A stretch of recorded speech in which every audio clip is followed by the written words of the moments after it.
நான் எந்த சந்தர்ப்பத்திலேயும் முழங்கால தவண்டு ஆற்றையும் காலை நக்கிறது கிடையாது.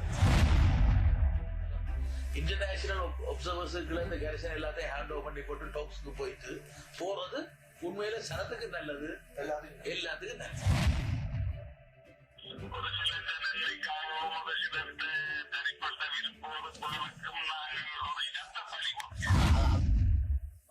Nobody like to see bodies coming in polythene bags to their villages, whether whoever it is. I mean, definitely people have suffered enough in our country. Enough.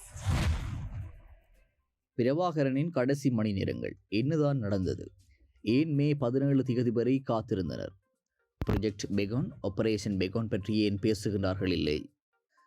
பேச்சுவார்த்தைக்கு வாருங்கள், அதனை விட வேறு வழி ஏதும் இல்லை என்கிறார் விசாக தர்மதாச. இவருடைய மகன் இராணுவத்தில் இருந்தவர். கிளிநொச்சியில் நடைபெற்ற யுத்தத்தின் போது காணாமல் போயிருந்தார்.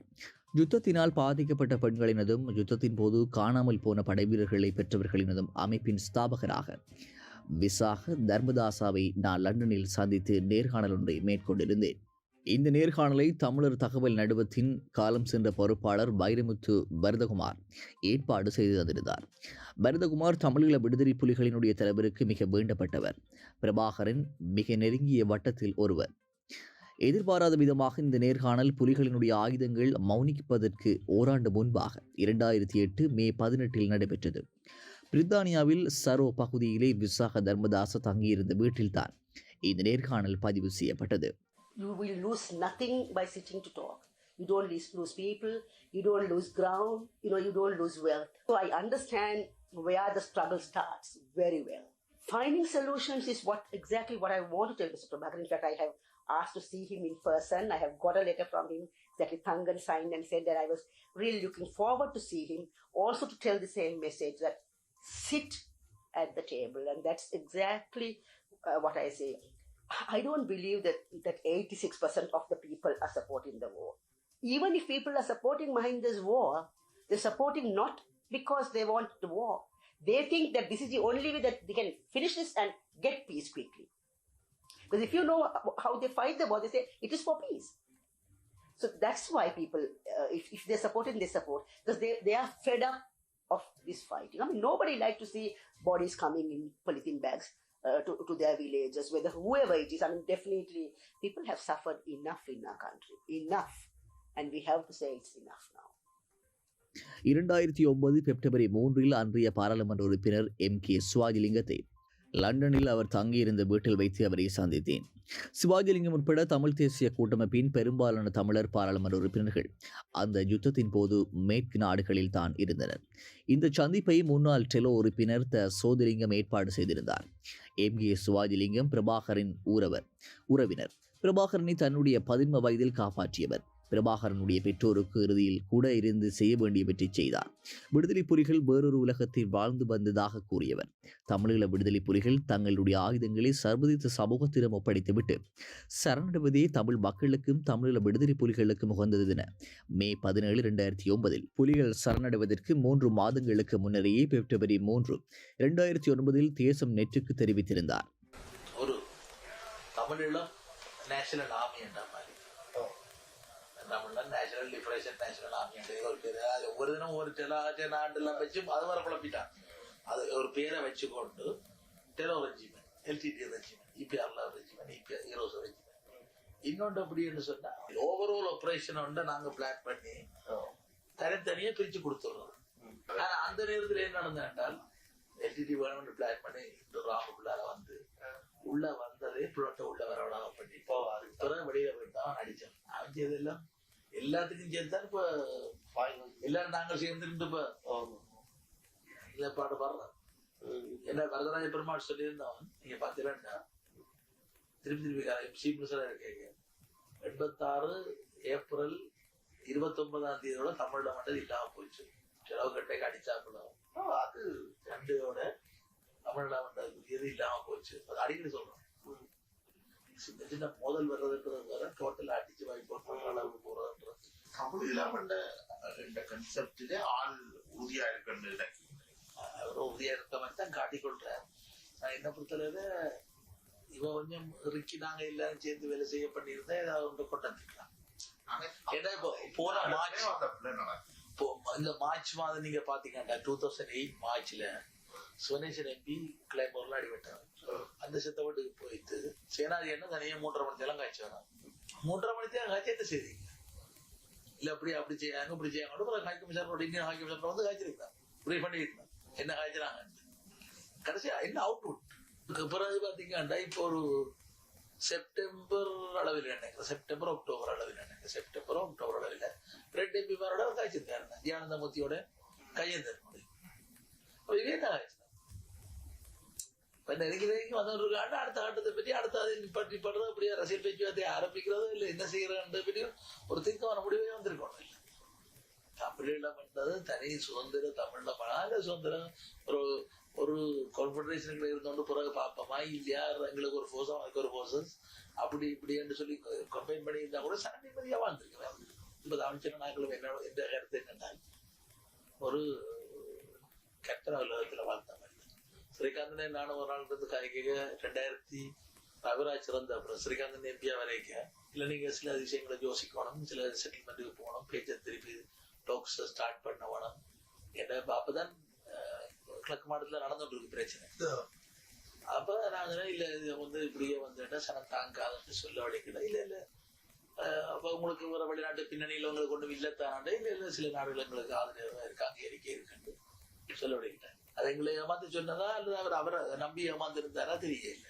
இதே பாத்தீங்கன்னா தெரியும் நார்வே உட்பட கோச்சர்ஸ் என்ன சொல்றாருன்னா இது சண்டை பண்ணலாம் இல்ல எங்கடையாக்களுக்கு அமெரிக்கா சொல்லியிருந்தா அதிர்ச்சியா இருந்தது யூரோப்பியன் சொல்லியிருந்தா அமெரிக்கா அதிர்ச்சியா இருந்தது எப்ப நார்வேன்னு சொல்றான்னுட்டே இப்ப என்ன சொல்லுங்க எனக்கே பார்த்தோன்னா அந்த தமிழ்நாடு முதல் நோர்வே தான் போடுறேன் கடைசி 4வது தான் நோர்வே கொண்டு கூட கண்ட்ரிஸ்ன்னுட்டு எங்களுக்கு தெரியும் நோர்வேண்டு இதான் நோர்வேல பேர முதல் போட்ட உடனே நெஞ்சில சைக்கிளா மாதிரி இருக்கேன்.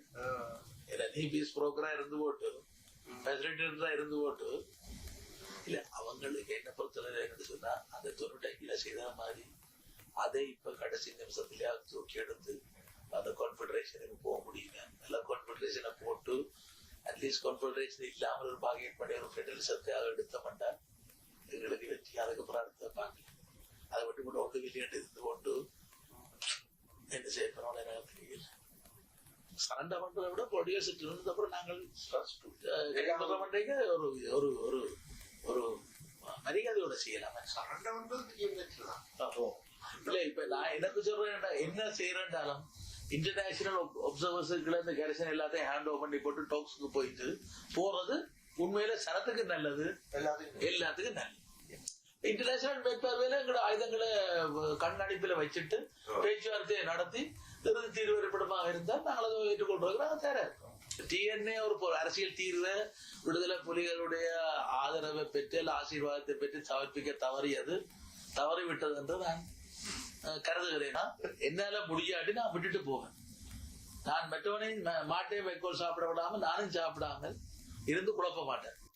இலங்கையில் அறியப்பட்ட மிக முக்கியமான ஊடகவியலாளரான தராக்கி என்று அறியப்பட்ட தர்மரெட்டம் சிவராம், தமிழ்நெட், தமிழ் கார்டியன் ஆகிய ஊடகங்களில் இணைந்து பணியாற்றியவர்.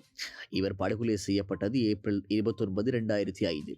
அப்போது ஜனாதிபதியாக சந்திரிகா குமாரதுங்க இருந்தார். பிரதம மந்திரியாக மஹிந்த ராஜபக்ச இருந்தார். மஹிந்த ராஜபக்ச ஜனாதிபதியாக தெரிவு செய்யப்பட்டது நவம்பர் 19, 2005. ஆனால் மஹிந்த ராஜபக்ச ஜனாதிபதியாக வருவதற்கு 7 மாதங்களுக்கு முன்னரேயே, அதாவது தராக்கி சிவராம் கொல்லப்படுவதற்கு முன்னரேயே அவர் ப்ரொஜெக்ட் பீகோன் பற்றி தனக்கு நெருக்கமானவர்கள் சிலருடன் பேசியுள்ளார். இந்த ப்ரொஜெக்ட் பீகோன் என்ற தமிழீழ விடுதலை புலிகளை மட்டுப்படுத்துவதற்கான திட்ட முன்னைத்தலைமை நாடுகளான அமெரிக்கா, ஐரோப்பிய ஒன்றியம், நோர்வே, ஜப்பான் ஆகிய நாடுகளால் வரையறுக்கப்பட்டிருந்தது. நோர்வே பேச்சுவார்த்தை பற்றிய விவரங்களை இந்தியாவுக்கு உடனுக்குடன் தெரியப்படுத்தி வந்ததால் இந்தியாவும் இந்த ப்ரொஜெக்ட் பீகன் பற்றி நன்கு அறிந்தே இருந்தது. தராக்கி சிவராமினுடைய நெருங்கிய உறவினர் ஒருவர் தேசம் நெட்டுக்கு தெரிவிக்கையில், தமிழீழ விடுதலை புலிகளை பேச்சுவார்த்தையில் தொடர்ந்து ஈடுபடுத்துவதற்கு அழுத்தம் வழங்குவதற்கு இத்திட்டம் வரையப்பட்டதென்றும் அவர்கள் பேச்சுவார்த்தைகளில் இருந்து விலகினால் அவர்கள் ஓரம் கட்டப்படுவார்கள் என்ற எச்சரிக்கையை இத்திட்டம் அழுத்தம் திருத்தமாக கூறப்பட்டிருந்தது என்றும் தெரிவித்தார். ஆனால் புலிகள் இந்த எச்சரிக்கையை பெரிதாக கருதவில்லை. ரணிலின் சதி என்றே கருதினர். ஏற்கனவே கருணாவை தங்களில் இருந்து பிரித்து இயக்கத்தை பலவீனப்படுத்தியமைக்காக ரணிலுக்கு பாடம் புகட்ட புலிகள் நினைத்தனர். மொக்கு சிங்களவன் என்று எண்ணும் புலிகள் ரணில் நரித்தனமாக பேச்சுவார்த்தைக்கு அழைத்து இழுத்தபடியால் தான் அதனால் மஹிந்தவை கொண்டு வந்தால் அடித்து நொறுக்கி தாங்கள் நினைத்ததை சாதிக்கலாம் என்று கருதினர். 2005 இடம்பெற்ற தேர்தலில் ரணில் விக்ரமசிங்கவுக்கு வாக்களிக்க விரும்பிய வடக்கு கிழக்கு தமிழ் மக்களை வாக்களிக்க விடாமல் தடுத்த புலிகள் மஹிந்த ராஜபக்சவை ஜனாதிபதியாக்கினார். அதற்காக 200 கோடி ரூபாய் பணத்தை ராஜபக்சவர்களிடமிருந்து பெற்றுக் கொண்டனர். ஒரே கல்லில் 2 மாங்காய் வீழ்த்திய தலைவர் பிரபாகரனின் சாணக்கியம். பதவிக்கு வந்த ராஜபக்சக்கள் சில வாரங்களிலேயே டிசம்பர் 2005 இணைத்தலைமை நாடுகளினுடைய புரொஜெக்ட் பீகோனினை திருப்திப்படுத்தும் வகையிலே ஆபரேஷன் பீகோன் இராணுவ திட்டத்தை இணைத்தலைமை நாடுகளிடம் நோர்வேயின் தலைநகர் ஒஸ்லோவில் வைத்து கையளித்தது. புலிகள் பேச்சுவார்த்தைகளில் ஆர்வம் காட்டாததால் ஆபரேஷன் பீகன் இராணுவத்திடமிருந்து அமுல்படுத்துவதற்கு இந்தியாவுக்கு இணைத்தலைமை நாடுகளும் பச்சை கொடி காட்டினர். கண்துடைப்பிற்காக அல்லது எதிர்காலத்தில் தங்களை காப்பாற்றிக் கொள்வதற்காக கனரக ஆயுதங்கள் பயன்படுத்தக்கூடாது, பொதுமக்களின் இழப்புகள் மட்டுப்படுத்தப்பட வேண்டும் என்று இலங்கை அரசு இணைத்தலைமை நாடுகளிடம் இந்தியாவுக்கும் கேட்டுக்கொண்டனர். தங்களுக்கு தேவையான வளங்களையும் இலங்கை அரசு கேட்டிருந்தது. இராணுவ தளவாடங்கள் மற்றும் தகவல் பரிமாற்றம் என்பன இலங்கைக்கு தாராளமாக வழங்கப்பட்டது. புலிகளுக்கு மிக தெளிவாக அறிவிக்கப்பட்டு விரிக்கப்பட்ட வலையிலே புலிகள் விழ ஆரம்பித்தனர். பேச்சுவார்த்தைகளிலிருந்து ஓரம் கட்டப்பட்ட ஆண்டன் பாலசிங்கமும் பீகன் பற்றி அறிந்திருந்தார். தனிப்பட்ட சிலருடன் தலைவனுடைய எதிர்காலம் குறித்து வேதனையை தெளிவுபடுத்தியிருந்தார். ஜூலை 21, 2006 புலிகள் மாவிலாற்றிலே துளியை மூடி அப்பகுதிக்கு சிங்கள விவசாயிகளுக்கான நீரோட்டத்தை தடுத்தனர். அரசு மாவிலாற்றை கட்டுப்பாட்டுக்குள் கொண்டு வருவதற்கு மட்டுமல்ல, புலிகளையே துடைத்து அழிப்பதற்கான ஆபரேஷன் பீகன் திட்டத்தை அடுத்த 5 நாட்களிலே 2006 ஜூலை 26 மாவிலாற்றில் ஆரம்பித்தது.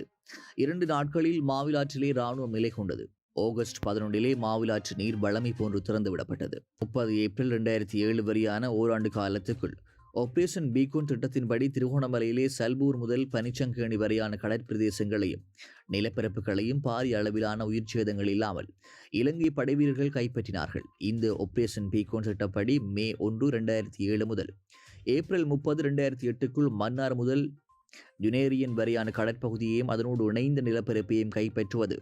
அடுத்து மே 1, 2008 முதல் ஏப்ரல் 30, 2009 வரையான காலப்பகுதிக்குள் ஆனையிரவு முதல் கொக்கு தொடுவாய் வரையான கரையோர பகுதிகளையும் அதனோடு இணைந்த நிலப்பரப்பையும் கைப்பற்றுவது என்பது அவர்களினுடைய திட்டமாக இருந்தது. மேலும் அம்பாறை, சிலாவத்துறை, பருத்தித்துறை ஆகியவற்றினது கட்டுப்பாடுகளையும் உறுதி செய்வதன் மூலம் புலிகளுக்கு இராணுவ தளவாடங்கள் வந்தடைவதை தடுத்து நிறுத்துவதுடன் அவர்களை முள்ளிவாய்க்காலில் முடக்குவதே அத்திட்டமாக இருந்தது. அதன் பின்னராக மே 1, 2009 முதல் ஏப்ரல் 30, 2011 வரையான 2 ஆண்டு கால பகுதி புலிகளை களையெடுப்பதற்கான காலப்பகுதியாக வகுக்கப்பட்டது. அப்போது மஹிந்த ராஜபக்ச தனது 2வது முறையும் ஜனாதிபதியாக தெரிவு செய்யப்பட்டு விடுவார் என்பதை கணிப்பு. இந்த திட்டம் தொடர்பிலே புலிகள் புலனாய்வு எல்லாம் செய்து எதனையும் கண்டுபிடிக்க வேண்டியிருக்கவில்லை. ஆபரேஷன் பீகோன் திட்டம் மஹிந்த ராஜபக்ச பதவிக்கு வருவதற்கு முன்னரேயே தமிழ்ச்செல்வனிடம் கையளிக்கப்பட்டிருந்தது. ஆனாலும் இத்திட்டத்தை முறியடிப்பதற்கு புலிகளால் எவ்வித எதிர்வினை ஆற்ற முடியவில்லை. இராணுவத்தை சமாளிப்பதை தவிர்த்து அவர்களால் திட்டமிடப்படி தாக்குதலை தொடர முடியவில்லை. புலிகளின் புலனாய்வு பிரிவினர் அறிந்திராத பாதைகளின் ஊடாக சந்து பொந்துகளெல்லாம் அவற்றை சுற்றி வளைக்கப்பட்டனர். இந்த யுத்தம் இத்தனையாம் திகதி முடிவுக்கு வரவுள்ளது என்று தேசம் நெட் செய்தியை வெளியிடும் அளவுக்கு இந்த ஆபரேஷன் பீகோன் இராணுவ திட்டம் இருந்தது. சிவராமினால் உருவாக்கப்பட்ட ரமிஸ்ட் எடிட்டர்ஸ்.com என்ற இணையதளத்திலே டிசம்பர் 24, 2007 இது பற்றிய கட்டுரை ஒன்று எழுதப்பட்டு ஏதோ இராணுவம் குறிப்பிட்டபடி முன்னேற்றப்படவில்லை என கட்டுரையில் சடையப்பட்டிருந்தது. நாங்கள் இதுக்கு முன்னுக்கு, அதாவது 2009ஆம் ஆண்டு 1ஆம் மாசம் அல்லது 2008ஆம் ஆண்டு 11ஆம் மாசத்திலிருந்து இந்த 12ஆம் ஆண்டு அந்த 12ஆம் மாதத்துக்குள்ள 2 மாச காலத்துக்குள்ள ஆயுதங்களை நாங்கள் திருப்பி வைத்து பவுனியாக அடிச்சிருப்போம். அப்ப உலகம் எங்களுக்கு ஒரு சமாதானத்தை தார அடிப்படையில இந்த போரை நிறுத்துற ஒரு ஒப்பந்தத்துல இதுகளோட அடிக்க வேண்டாம் எங்களோட ஆயுதங்கள், ஆட்லரிகள் அதுகளெல்லாம் உடைச்சது. 5 ஆட்லரி, எங்களுடைய கனகரக ஆயுதங்கள் எல்லாமே உடைச்சிருந்தா. எங்களோட பிகே கூட உடைச்சது. நாங்கள் வவுனியாவுக்கு திருப்பி அடித்திருப்போம் என்பதெல்லாம் வெறும் கற்பனை. எந்தவொரு சர்வதேச நாடு பேச்சுவார்த்தை பற்றியே பேசவில்லை என்பதுதான் உண்மை. அவர்கள் ஆயுதங்களை ஒப்படைத்து சரணடையுமாறு ஐரோப்பிய ஒன்றிய நாடுகள் ஒரே குரலில் ஒலித்தன. அமெரிக்காவும் இந்தியாவும் புலிகளினுடைய கைகளுக்கு ஆயுதங்கள் செல்வதை பல வழிகளால் தடுத்தன. புலம்பெயர்ந்த சர்வதேச அரசியல் புரியாத ஆர்வக்கூடாரான அமெரிக்காவிலே உள்ள பேல்ட் போன்ற புலிகளினுடைய ஆதரவாளர்கள் தான் சில முட்டாள்தனமான பிரமைகளை உருவாக்கினர். தமிழ் டிப்ளோமேட் இணையத்தில் தராக்கி சிவராம் பற்றிய நினைவு கட்டுரையை அண்மையில் எழுதிய பரணி கிருஷ்ணா ரஜினி புரொஜெக்ட் பீகோன் பற்றி புலிகள் அறிந்திருந்தும் ஏன் அந்த வலைக்குள் விழாமல் இருப்பதற்கான மாற்று வழி பற்றி அவர் முயற்சிக்கவில்லை என்ற கேள்வியை எழுப்பியிருந்தார். அதற்கான பதிலை பரணி கிருஷ்ணராஜினியால் எழுத முடியவில்லை. புலிகள் மற்றவர்களினுடைய பலவீனங்களை நன்கு அறிந்திருந்த அளவுக்கு தங்களுடைய பலவீனங்கள் பற்றிய எந்த அறிவையும் பெற்றிருக்கவில்லை. தங்களது எல்லைக்குள் அப்பால் சர்வதேச அரசியல் பற்றிய அறிவிருக்கவில்லை. முகநூலிற்கு வரும் லைக்குகளையும் கமெண்ட்களையும் பார்த்து இன்புறுவது போல் புலம்பெயர்ந்து வாழும் விசிலடிச்சான் குஞ்சுகளின் சூரிய தேவன், தேசிய தலைவர், அடங்கா தமிழன் போன்ற பிம்பங்கள், பனைமரத்தில வவ்வாலா, எங்களுக்கே சவாலா, உங்களுக்கு விட்டு அடிப்போம் போன்ற புலி தேசிய அல்வா ஆய்வாளர்களினுடைய பிதற்றல்களை எல்லாம் மே 16, 2009 வரை புலிகளை கனவு போதையிலே வைத்திருந்தது. வன்னையில் இருந்த புலிகள் குண்டு சத்தத்தில் கனவு போதையிலிருந்து விழித்துக் கொண்ட போது அது காலம் கடந்தாகிவிட்டது. புலம்பெயர் தேசத்தில் குண்டு விழாமல் இன்னமும் பலர் கனவு போதையிலிருந்து எழவில்லை. அவர்கள் ஒரு பேரலல் யூனிவர்ஸில் தான் இன்னமும் வாழ்கின்றனர். அவர்களுக்கு அரசியல் வகுப்பெடுக்கும் யாழ் பல்கலைக்கழகத்தின் கணேசலிங்கம் போன்ற அரசியல் முட்டாள்கள் பொங்கு தமிழ் நடத்தி தங்களில் தேசியம் பொங்கி வருவதாக காட்டிக்கொண்டு முந்தைய ஜோகேஸ்வரி போன்ற சிறுமிகளை வன்புணர்விலும் அதனை வெளியே வந்து விடாமல் மறைப்பதிலும் பசியாக இருந்தனர். ப்ரொஜெக்ட் 6 ஆபரேஷன் இன்டர்கோர்ஸ் இல் பிஸியாக இருந்தவருக்கு ப்ரொஜெக்ட் பீக்கன் பற்றியோ ஆபரேஷன் பீக்கன் பற்றியோ எதுவும் தெரியாமல் போனதில் ஆச்சரியமில்லை. ஏப்ரல் 30, 2009 தான் இந்த யுத்தம் முடிவடைய வேண்டும் என ராஜபக்சேகள் கணிப்பிட்டதுக்கு முக்கிய காரணமே மே 16 இந்திய தேர்தல் முடிவுகள் வருவதற்கு முன்னதாகவே இந்த யுத்தத்தை முடிவுக்கு கொண்டு வர வேண்டும் என்பதற்காக. இந்த யுத்தத்தின் இறுதி கட்டங்கள் வரை பாரிய உயிர் சேதங்கள் தவிர்க்கப்பட்டே வந்தது. 2006 ஜூலை முதல் 2009 பிப்ரவரி வரை 3000 பேர் வரை கொல்லப்பட்டதாக சர்வதேச மனித உரிமை அமைப்புகள் தெரிவித்திருந்தன. ஆனால் யுத்தம் அதன் இறுதிக்கட்டத்தை நெருங்க இழப்புகளினுடைய எண்ணிக்கை அதிகரித்திருந்தது. ஏப்ரல் 5 புலிகளினுடைய தலைவர் பிரபாகரன் இருந்த இடத்தை இராணுவம் முற்றுகையிட்ட போது அது உடைக்கப்பட்டு பிரபாகரன் காப்பாற்றப்பட்டார். அதுவரையான யுத்தத்தில் புலிகளினுடைய பெரும் தளபதிகள் இதன் போது கொல்லப்பட்டனர். இப்போதுதான் கனவுலோகத்தில் பொங்கு தமிழ் இடாத யுத்தம் முழக்க புலம்பெயர் தமிழர்கள் சிலர் விழித்துக் கொண்டனர். இந்த யுத்தத்தை என்ன விலை கொடுத்தும் எப்படியாவது மே 16 வரை இடித்துச் செல்ல வேண்டும் என்று புலிகள் பெருமுயற்சி எடுத்தனர். அதனால்தான் பாரிய அளவிலான உயிரிழப்புகள் ஏற்பட்டது. யுத்தத்தில் ஈடுபட்ட இருதரப்பும் தங்களுக்கு வெற்றியை நிலைநாட்டுவதிலே குறியாக இருந்தனரே அல்லாமல் மக்கள் பற்றிய விதமான கருசனையும் கொண்டிருக்கவில்லை. யுத்தத்தில் சகல விதிமுறைகளும் தூக்கி எறியப்பட்டிருந்தது. இறுதி சில வாரங்கள் யுத்தத்தின் எவ்விதமான விதிகளும் கடைபிடிக்காமலேயே யுத்தம் நடைபெற்றது.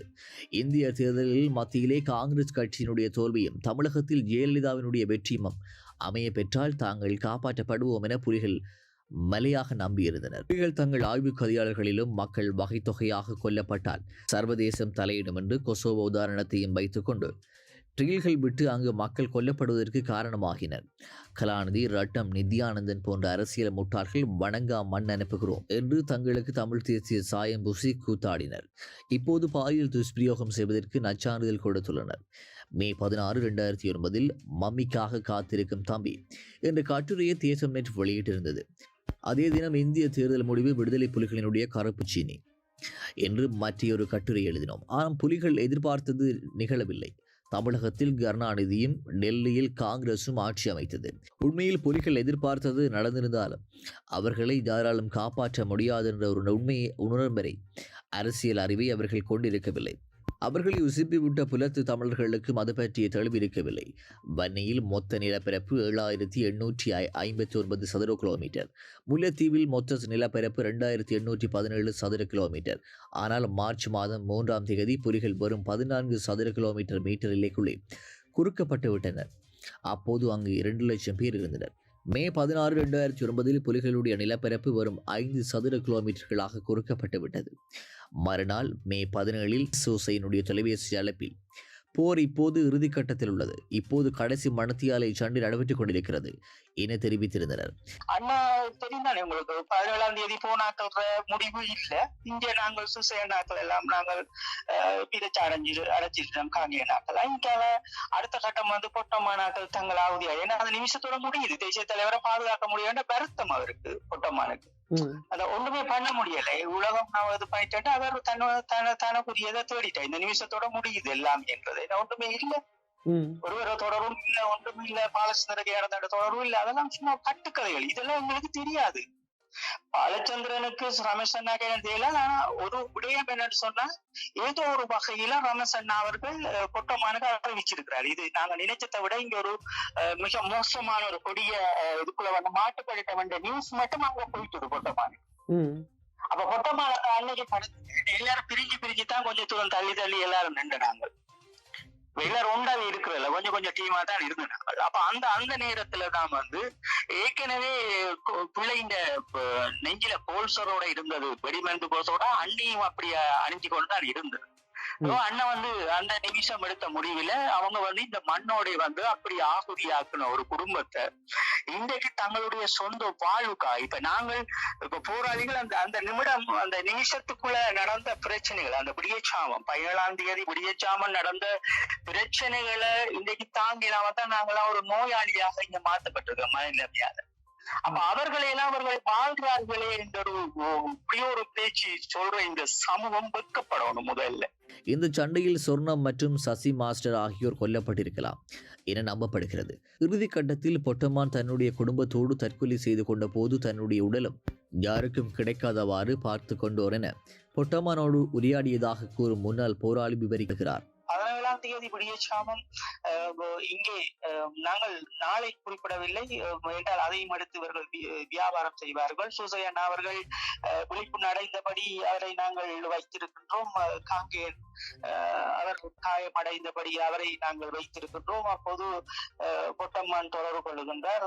பொட்டம்மான் தொடர்பு கொண்டு நீங்கள் சூசையண்ணா என்ன நிலைமையில் இருக்கிறார், மெல்ல மெல்ல இதான் போய்கொண்டிருக்காண்டு நாங்கள் அவருக்கு சொல்ல அவர் சொல்றார் என்றால் நீங்கள் இப்ப நாங்கள் ஒரு அடுத்த இதை பண்றோம், நாங்கள் எப்படியாவது வெளியில போகலாம், அது வரைக்கும் எப்படியாவது கவனம் இது பண்ணுங்கொண்டு அவர் சுசையண்ணா பார்த்துக்கொள்ள சொல்லி எங்களுக்கு ஓட்டமா சொல்றேன் நாங்க அதை நின்று கொண்டு. அப்ப 17ஆம் தேதி இது பண்ண திருப்பி ஒரு 4 மணிக்கு அப்படி இருக்கும், ஒரு விடியச்சாமம் ஒரு 4 சொச்சம் இருக்கும், 3.25 சொச்சம் இருக்கும், 3.25 இருக்கிறதும் இராணுவ நல்லா நெருங்கி வந்துட்டு சூசையண்ணா அவர்களுடைய உயிரெல்லாம் போயிட்டுது. அப்ப பொட்டமானவர்கள் எடுத்து எங்கள்கிட்ட இந்த தொலைவோடு ஊடாக கேட்கிற என்ன நிலைமை என்று கேட்டு அப்ப நாங்க சொல்றோம், இல்ல காங்கேயண்ணா விரைச்சி அடைஞ்சிட்டார், சூசையண்ணா விரைச்சி அடைஞ்சிட்டாங்க, இனி நாங்கள் ஒன்றும் பண்ண இயலாது, நாங்கள் எங்களுடைய இதுகளை நாங்கள் அடுத்த கட்டத்துக்கு போவோம் என்று சொல்லி நான் விடவர்றன் புலிகளின் தாகம் தமிழ தாயம் என்று சொல்லி அவர் தன்னையே அந்த நொடியிலேயே அவர் தன்னை ஆகுதியாக்கி கொண்டார். பொட்டமான இன்னைக்கு அங்க தப்பி இருக்கிறார். இதெல்லாம் எங்களோட வாழ்க்கையிலே நாங்கள் மறக்க முடியாத ஒரு நோயாளியாக இருக்கிறப்ப உங்களுக்கு தெரியும், நீங்க என்னோட பேசுறபடியா நாங்க என்னதான் குடும்பங்களோட வாழ்ந்தாலும் இந்த மரணங்களோடையும் இந்த ஓலங்களோடையும் எங்கள் காதுகளுக்குள் இருக்கிறபடியா நாங்க ஒரு நோயாளியாகத்தான் இங்க வாழ்றோம். 80களின் பிற்பகுதியில் இந்திய இராணுவ காலகட்டத்திலே புலிகளின் தலைவர் பிரபாகரனும் தன்னுடைய மெய் பாதுகாவலர்களுக்கு அதனை தெரிவித்துள்ளார். அவர் போகின்ற இடங்களுக்கு பெட்ரோல் கானம் கொண்டு செல்வதும் வளம் என இந்திய இராணுவ காலகட்டங்களிலே புலிகளினுடைய உறுப்பினராக இருந்த அவர் தேசம் நெட்டுக்கு தெரிவித்திருந்தார். ஆனால் இத்தகவலின் உண்மைத்தன்மையை உறுதிப்படுத்த முடியவில்லை. 2009ஆம் ஆண்டு இந்த இறுதி தருணம் என்றது 5ஆம் மாதம், அந்த தருணம் என்பது எங்களுடைய வாழ்விலே வந்திருக்க கூடாது என்பதைத்தான் நாங்கள் நினைக்கின்றேன் நான் கூட. ஏனென்றால் அவ்வளவு போராளிகளினுடைய வீரச்சா, சாப்பாடுகள் இல்லை, தண்ணிகள் இல்லை, மருந்துகள் இல்லை. அப்ப மெல்ல மெல்லவாக நாங்கள் உடைத்து செல்லுகின்ற போதெல்லாம் எங்களுக்குரிய ஒரு வேளை உணவு தண்ணி ஒன்றுமே இல்லை. இருந்தாலும் எங்களுடைய இலட்சியத்தையும் எங்களுடைய தலைமை படத்தையும் நாங்கள் பாதுகாக்க வேண்டும் என்ற அடிப்படையில் தான் நாங்கள் ஒரு கட்டமாக தமிழ் விடுதலை புலிகள் ரத்தங்கள் வடிய வடிய அப்படியே நகர்ந்து கொண்டிருந்தோம். இப்போது முள்ளிவாய்க்கால் பகுதியில் இருப்பவர்களினுடைய எண்ணிக்கை 1,65,000 என புலிகள் அறிவித்திருந்தனர். இவர்கள் பெரும்பாலும் புலிகளினுடைய முக்கிய உறுப்பினர்களுக்கு அவர்களினுடைய குடும்பங்களுமே என்பதில் யாருக்கும் சந்தேகம் இருக்க வாய்ப்பில்லை. மணித்தியாலயங்கள் கடந்து செல்ல 5 சதுர கிலோமீட்டர் 500 சதுர கிலோமீட்டர் ஆனது. இராணுவம் புலிகளால் சிறைப்பிடிக்கப்பட்ட படையினரை மே 17 அதிகாலை மீட்டெடுத்தது. மே 17 இரவு மே 18 அதிகாலையில் செல்வராஜா பத்மநாதன் ஐக்கிய நாடுகள் சபையின் விசேட பிரதிநிதியான பின் அம்பியாருடன் தொலைபேசியில் கதைத்து பிரபாகரனை எப்படியாவது விடுவிக்குமாறு கேட்டுக்கொண்டுள்ளார். அதே சமயம் அரசியல் துறை பொறுப்பாளர் ப நடேசன், சமாதான செயலக பணிப்பாளர் சி புலித்தேவன் ஆகியோர் சர்வதேச நாடுகளில் உள்ள ராஜதந்திரிக ஊடகவியலாளர்கள் மற்றும் அரசியல் தலைவர்களோடு தாங்கள் சரணடையுள்ளதை தெரியப்படுத்தியுள்ளனர். இந்த அழைப்புகள் மே 18 அதிகாலை 5:45 மணி வரை மேற்கொள்ளப்பட்டுள்ளது. இது கொழும்பில் பசில் ராஜபக்சவுக்கு தெரியப்படுத்தப்பட்டிருந்தது. தேசம் நெட்டுக்கு அன்று கிடைத்த தகவலின்படி புலிகள் தரப்பினரால் விடுவிக்கப்பட்டிருந்த வேண்டுகோள் அனைத்தையுமே அரசு தரப்பு ஏற்றுக்கொண்டதாக புலிகளுக்கு தெரிவிக்கப்பட்டிருந்தது. ஆனால் அந்த வேண்டுகோள்களை உறுதிப்படுத்துவதற்கு எவ்வித பொறிமுறைகளையும் அங்கிருக்கவில்லை. யுத்த காலத்தில் இவ்வாறான சரணடைவுகளை மேற்கொள்வதற்கான ஏற்பாடுகள் மாதம் எடுக்கும். ஆனால் புலிகள் கையேறும் நிலையிலே சரணடையும் நிர்பந்தம் ஏற்பட்டது. எஞ்சியிருந்தவர்கள் அனைவருமே வெள்ளை கொடியோடு சரணடைந்தனர். அடுத்த கட்டம் எங்களை நாங்க ஷூட் பண்றதுக்கு ரெடி ஆகுறோம். அந்த மனசுங்களுக்கு அன்னைக்கு என்ன நடந்திருக்கும், அன்னைக்கு இப்படித்தான் பண்ணுவாங்கன்ற ஒரு இதுலயே நாங்கள் இருக்கிறோம். அந்த நிமிஷத்திலேயே இருக்கிற நேரத்துலதான் என்னால இந்த கண் எல்லாம் எனக்கு அப்படியே மயங்கி கொண்டு போகுது. அது ஒரு 5 கால் இருக்கும், 17ஆம் தேதி 5 கால் உடிச்சாம இருக்கும். அப்படி நல்ல இதா இருந்தது. அப்படியே கண் மயங்கி கேட்ட சித்தம் அப்படியே அப்படி சிதைஞ்சு போகுதானே, உங்களுக்கு தெரியுதானே எப்படி சிதைஞ்சிருக்கிறோம். அப்ப அப்படி அடிச்சு போகுது ரத்தம். அது சரமெல்லாம் எடுத்துதான் நான் கட்டிட்டு இது பண்ணிக்கிறோம். படி எங்களை ஒழுங்கு பண்ணிருக்கோம்னா இங்கால சுசேனாட பொடி இருக்குது, இங்கால காங்கேயண்ட பொடி இருக்குது, இப்படி மற்ற பொடி எங்களோட பொடி எல்லாம் இருக்குது. அப்ப கொஞ்சம் பேரா தான் நாங்கள் அங்கங்க இருந்த நாங்கள். இப்ப ஒரு இடத்துல எல்லாரும் குமிஞ்சு கொண்டு இருக்கிறேன். ஒரு குறிப்பிட்ட மே 17 காலையில் 250 சதுர மீட்டர் பரப்பளவுக்குள் இருந்த புலிகள் வெள்ளை கொடியோடு சரணடையும் வேளை ஏனைய இடங்களிலே மக்களோடு மக்களாக வெளியேறுகின்ற போது பலர் இராணுவத்தினரிடம் சரணடைந்தனர். அவ்வாறு இல்லாமல் மக்களோடு மக்களாக வெளியேறிய புலிகளினுடைய முக்கிய தலைவர்களையும் முகாம்களில் இருந்து இராணுவம் அழைத்துச் சென்றது. இன்றைக்கு இருக்கிறார்கள் எல்லாம் நீங்க சிதையமை வந்துட்டு ஓடி போயிட்டு இயக்கத்தை விட்டுட்டு, அல்லது நீங்கள் இயக்கத்துல எதிரி உங்களுக்கு தெரியும் ஒன்றும் பண்ணலான்னு சொல்லி அப்படியே நீங்க வந்து நீங்கள் எல்லாம் குடும்பங்களோட வந்து நீங்கள் எல்லாம் புலம்பெயர்ந்து பாய் திறக்காதீங்க. உண்மையை சொல்லுங்க. இறுதி கட்டம் எனக்கு தெரியாது. ஒருவன் புலம்பெயர் தேசத்துல, அதாவது இராணுவத்திடம் கைது செய்யப்படாம இந்த 17ஆம் தேதியை கடந்திருக்க முடியாது. சரியா, நீங்க விலகிக் கொள்ளுங்க. 3 பக்கமும் வந்து எங்களை சுற்றி வளைக்கப்பட்டுட்டோம். நாங்கள் அப்படியே எங்களை பிடிச்சபடி சுரதபடி ஒரு படையினர்கிட்ட கொண்டு போனபடி ஒரு வழக்கு தண்டனைகள் கிடைக்க பெற்றது. அப்ப நான் அதுல வந்து என்ன சொல்லுவோம், அது ஒரு ஐயா அதுக்குள்ள வந்து 2 வழி அவர் என்ன தண்டமான் போல தூக்கி போட்டுட்டு அவர் இந்த டிராக்டர் ஆக்களை ஏத்தப்பல அதுக்குள்ள எண்ணெயை ஏற்றி விட்டுட்டு அதுல ஏதோ கொண்டு வந்து சேர்த்துட்டு அந்த கடைசி நிமிடங்கள் அவங்களுக்கு தெரியாது. சூசையா நாட்கள் இதுகள் என்ன நடந்தது அவங்களுக்கு தெரியாது. சூசையா நாட்கள் காயப்பட்ட தெரியாது. விரிவா பிரிஞ்சு நாங்கள் எல்லாரும். அப்ப அதால அவருக்கு என்ன நடந்துட்டு சொல்ல முடியாது. நான் சொன்னாதான் எனக்கு என்ன நடந்துட்டு தெரியும். அப்படி அந்த ஒரு நிமிடத்திற்குள்ள இது பண்ணிட்டு உயிரோட இருக்கோன்மெண்ட் நமக்கு தலையில எழுதியிருந்தா இருப்போம், இல்லையாண்டா போயிருப்போம், அவ்வளவுதான். இவர்கள் யாவரும் உலகில் அனைத்து யுத்த விதிகளையும் மீறி படுகொலை செய்யப்பட்டனர். அந்த மே 17 அன்று வெள்ளை கொடியோடு மக்களோடு அல்லாமல் சரணடைந்தவர்களில் யாரும் உயிருடன் இருப்பதாக வாய்ப்பில்லை. அவர்கள் அனைவருமே தலையிலே முகத்தில் சுடப்பட்டு கொல்லப்பட்டிருந்தனர். இதுவரையான இந்த விவரிப்பை கதையாடலை தமிழ் உணர்வாளர்களோ புலி தேசியவாதிகளோ பெரிதாக யாரும் மறக்கப் போவதில்லை.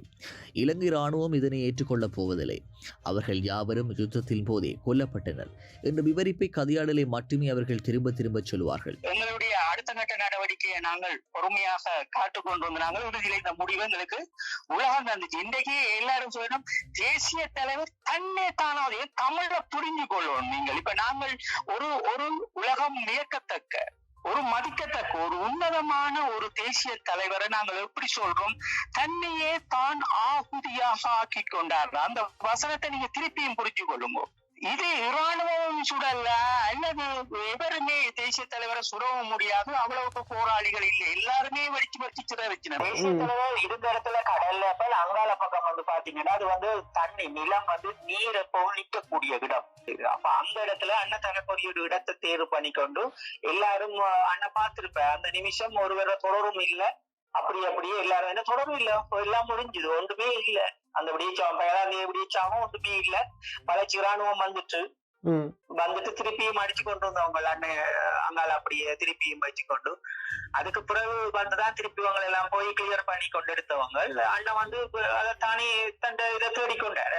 அதன் பின் துடைத்து துப்புரவு செய்யும் ஆபரேஷன் கமாண்டர் ரஞ்சித் பந்துலக்கொடிப்பில் தலைமையில் மேற்கொள்ளப்பட்டது. மேஜர் ஜெனரல் ஜேத் டயஸ் சந்திரவிடி சில்வா போன்ற இராணுவ அதிகாரிகள் இறுதி நேர ஆபரேஷன் தொடர்பில் இருந்தவர்கள். அதில் மேஜர் ஜெனரல் ஜெகத் டயஸ் ஜெர்மனியின் இலங்கை தூதுவராலயத்தில் பணியில் நியமிக்கப்பட்டு பின்னர் எழுந்த மனித உரிமை குற்றச்சாட்டுகளால் அங்கிருந்து வெளியேற்றப்பட வேண்டி ஏற்பட்டது. இதில் மகளிர் அணி தலைவி தமிழினி பிடிபட்டு இருக்கும் போது ஆனந்தி சில்வா அவரை கண்டு தமிழினி அக்கா என்று அழைத்துள்ளார். சீலையோடு தலையை குறிந்தபடி இருந்த தமிழினி குரலை கேட்டு தலையை நிமித்தினார். மேஜர் ஆனந்தி சில்வா தமிழை ஒரு தமிழனைப் போல் கதைக்கவும் எழுதவும் தெரிந்தவர். இவர் 2002 புலிகளால் ஏற்பாடு செய்யப்பட்ட பத்திரிகையாளர் மாநாட்டிலே ஒரு ஊடகவியலாளராக கலந்து கொண்டவர். அதன்போது புலிகளுடன் நல்லுறவை பேணிய ஆனந்தி டி சில்வா புலிகளை பற்றி செய்தி தொடர் எழுதப் போகிறேன் என்று அவர்களுக்கு உடன்பட்டு பன்னியில் சில மாதங்கள் தங்கியிருந்தார். அதனால் தமிழினியோடு அவருக்கு பழக்கம் ஏற்பட்டது. அன்று தமிழினி அவருடைய கண்ணில் பட்டதாக உயிர் தப்பியிருந்தார்.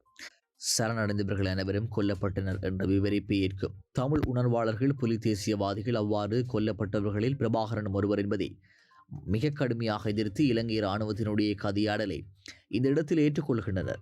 மே 16 ஆயுதங்கள் மௌனிக்கப்பட்ட பின்பு பிரபாகரன் மட்டும் ஒளிந்திருந்து சண்டையில் கொல்லப்பட்டார் என்கிறார். இன்னும் ஒரு சிலர் பிரபாகரன் தன்னைத்தானே சுட்டுக் கொண்டார் என்கிறார்கள். ஷூட் பண்ணி சாவணும். அப்ப உண்மையிலேயே நாங்களுக்கு வாய்ப்புள்ளால கையை பிஸ்டலை வச்சுதான் நாங்க ஷூட் பண்ணணும். அப்பதான் நாங்க டிரெக்டா அவங்களுக்கு ஆடாம அசையாம இது பண்ணலாமன்ற பயிற்சி எல்லாம் இருக்குது. ஒரு விடுதலை வீரன் எப்படி மரணிக்கணும் என்ற ஒரு சத்தியமும் இருக்குது, ஒரு அதுக்குரிய ஒரு முறையும் இருக்குது. மண்டேங்குழு அவன் சொல்றான் என்னன்னு சொன்னா சுட்டு சேர்த்து சொல்றான். அப்ப தேசிய தலைவரை இறுதி வரைக்கும் எவரு நெருங்க போராளிகள் விட்டதும் இல்ல.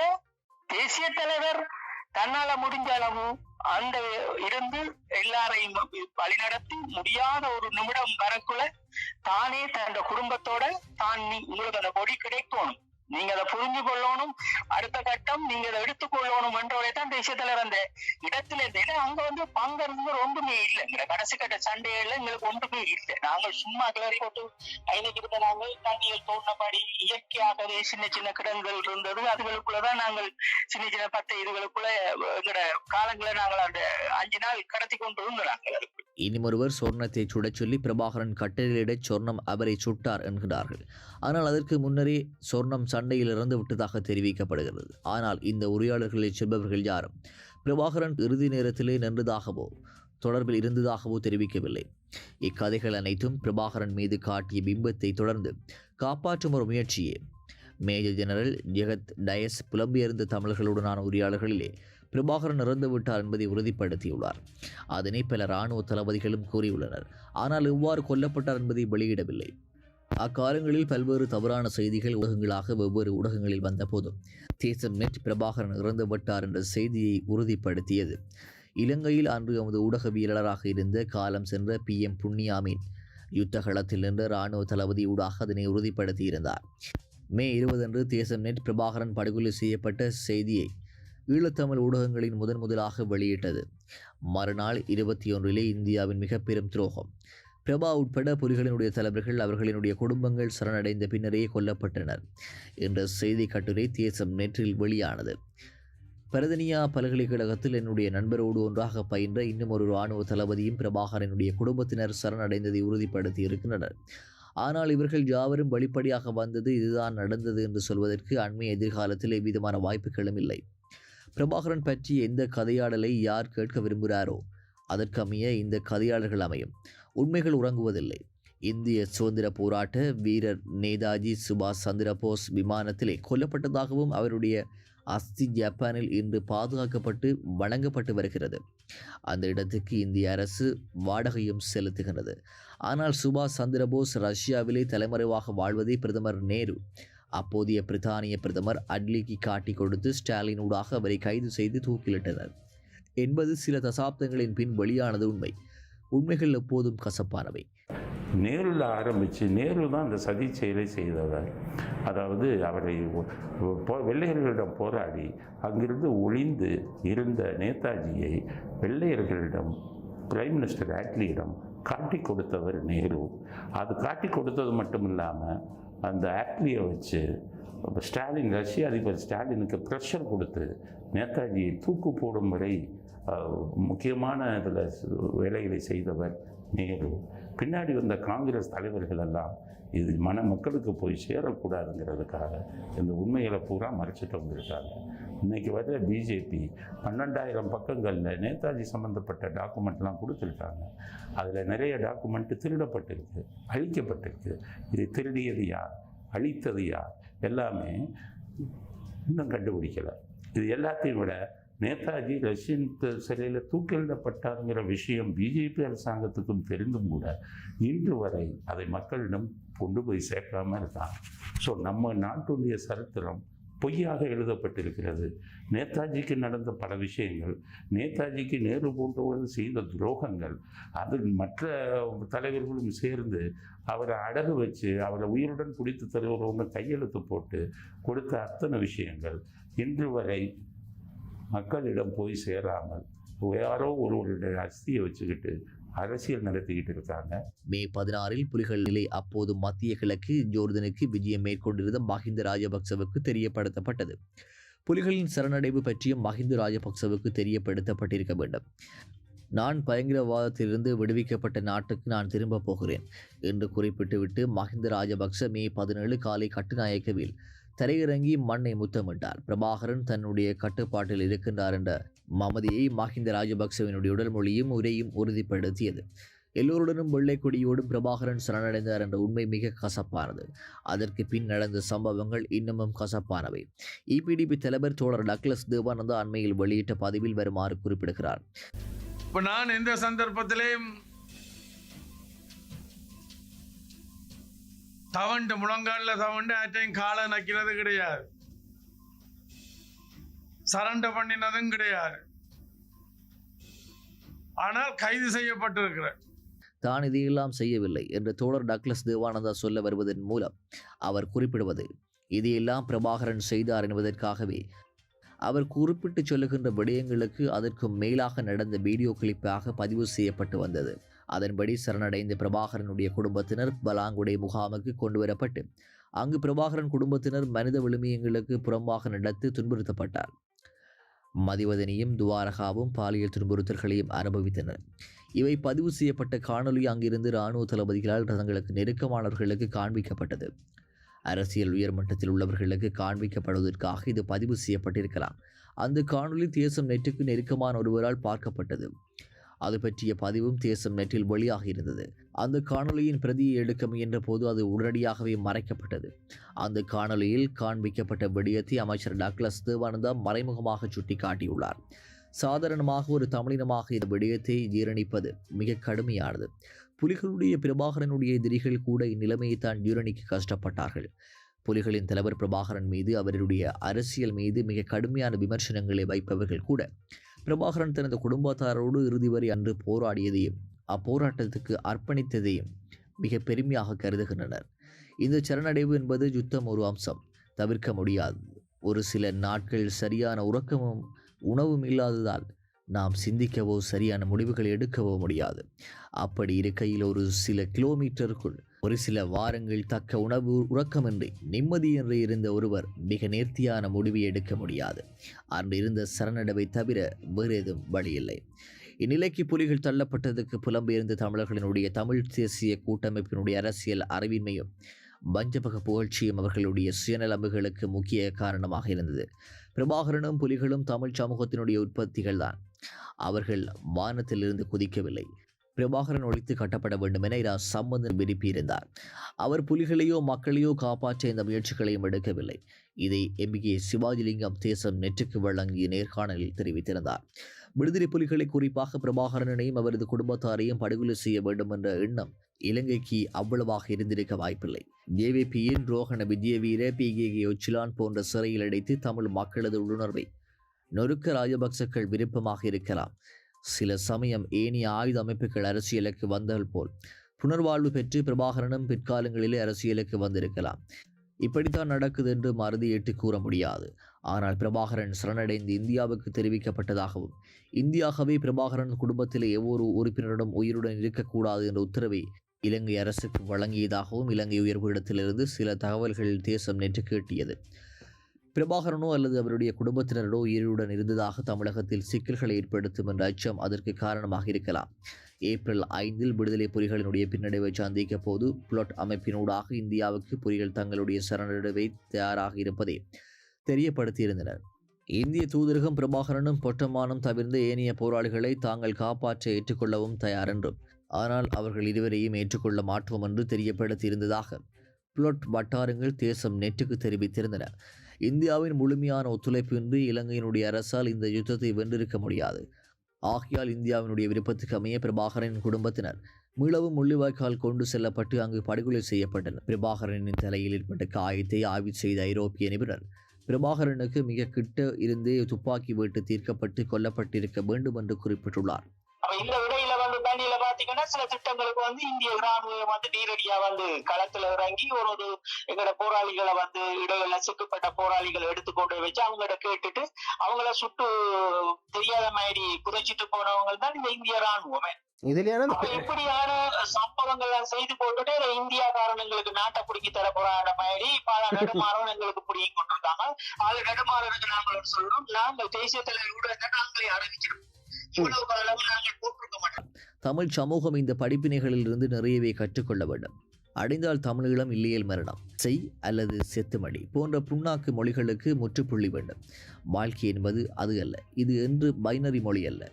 வடக்கு கிழக்கு ராஜ்யமாக ஆண்ட புலிகளினுடைய அரசியல் பூஜ்யமானது. மிகச் சோகமான வரலாற்று பதிவு. அரசியலுக்கு மேல், மக்களுக்கு மேல் ஆயுதங்களை காதலிப்பவர் கற்றுக்கொள்ள வேண்டிய மிக காத்திரமான படம். எதிர்காலத்தில் அரசியல் படுகொலையற்ற அரசியல் செய்வோம். செய்வதற்கு முன் சிந்தித்து செய்வோம். இதற்காகவும் செத்து மடிய வேண்டாம். தேசம் நெட் பிரபாகரனுடைய மரண செய்தியை வெளியிட்டு 4 நாட்களின் பின் மே 24 அன்று அனைத்துலக வெளியுறவு செயலாளராக நியமிக்கப்பட்ட செல்வராசா பத்மநாதன் என்ற குமரன் பத்மநாதன் தமிழீழ தேசிய தலைவருக்கு வீரவணக்கங்கள் என்ற தலைப்பில் ஒரு அறிக்கையை வெளியிட்டு பிரபாகரனின் மரணத்தை உலகிற்கு அறிவித்தார். சில தினங்கள் பிரபாகரனுடைய மரணத்தை மறுத்து வந்த KP அதன் பின் அடையல் பாலசிங்கம் மற்றும் சிலரோடு உரையாடி புலிகளினுடைய தலைவனுடைய மரணத்தை அறிவித்து அவருக்கான கௌரவத்தை வழங்க வேண்டும் என்ற எண்ணத்துடன் அவ்வறிக்கையை வெளியிட்டார். அதன் பின் தேசம் நேட் KPயை தொலைபேசி ஊடாக நேர்காணல் ஒன்றை மேற்கொண்டது. இந்த நேர்காணலை அவருடைய ஆதரவாளரான லண்டனில் வாழும் முன்னாள் விடுதலை புலிகளினுடைய உறுப்பினராக வாசுதேவன் ஏற்படுத்தி தந்தார். அந்த நேர்காணலின் ஒலிப்பதிவு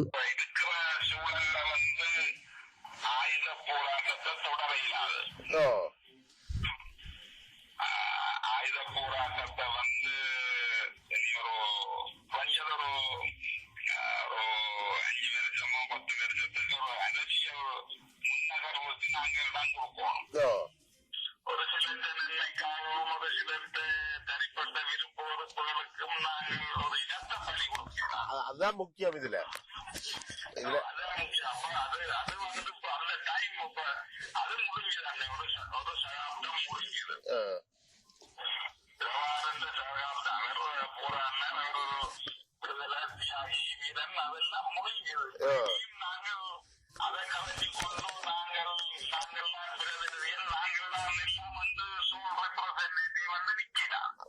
அந்த பீக்கன் ப்ராஜெக்ட் கிள புலிகளை துளைக்கோடும் என்ன கடைசி வரைக்கும் இவையால அதை உணர இல்லாமல் போனதுதான் தெரியல எனக்கு.